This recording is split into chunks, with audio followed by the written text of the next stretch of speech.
माँ क्या होती है, माँ की मोहब्बत क्या होती है, एक छोटी सी स्टोरी से मैं बताना चाहूंगा बताइए आसिम भाई। कि माँ एक बेटे को जन्म देती है। जन्म के 3 से 4 साल बाद जैसे वो बेटा थोड़ा बड़ा होता है, वो देखता है कि मेरी माँ की एक आंख नहीं है, तो वो अपनी माँ से बोलता है कि माँ आपकी एक आंख कहाँ है।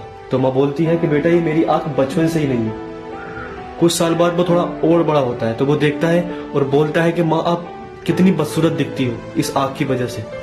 तो माँ उस समय भी उसका कोई जवाब नहीं देती, ऐसे ही चुप रहती है। लेकिन जैसे जैसे बेटा थोड़ा और बड़ा होता है और उसकी शादी होती है, बीवी घर में आती है, तो बीवी बोलती है कि मुझे आपकी माँ बिल्कुल भी पसंद नहीं है, बहुत बदसूरत है आपकी माँ। तो वो बीवी की बातों में आकर अपनी माँ को घर से निकाल देता है। लेकिन जब उसका जन्मदिन आता है, तो जन्मदिन वाले दिन भी ये चीज देखिए ना कि माँ को उसका जन्मदिन भी पता होता है, और वो उसके जन्मदिन वाले दिन भी एक फूल और खत लेकर उसके गेट पर पहुंच जाती है, लेकिन गेट नहीं खोलती है। क्यों? इसलिए गेट नहीं खोलती कि कहीं मेरा बेटा जलील ना हो जाए, कि अंदर पार्टी हो रही है, वो लोग ना देख लें कि इसकी माँ कितनी बदसूरत है।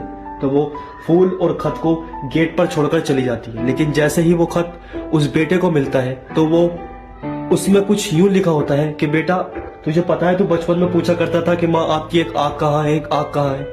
तो तू एक दफा बैग पर खेल रहा था, और तू बैग से जैसे ही नीचे गिरा तो एक खिलौना तेरी आंख में लगा, और मैं तुरंत तुझे लेकर हॉस्पिटल भागी। तो डॉक्टर ने कहा कि इसकी ये आंख खराब हो चुकी है, अब इसे एक दूसरी आंख की जरूरत है।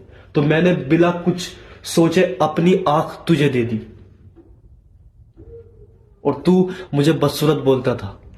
तो देखिए ना कि माँ का प्यार क्या होता है, माँ की मोहब्बत क्या होती है अपने बच्चों के लिए।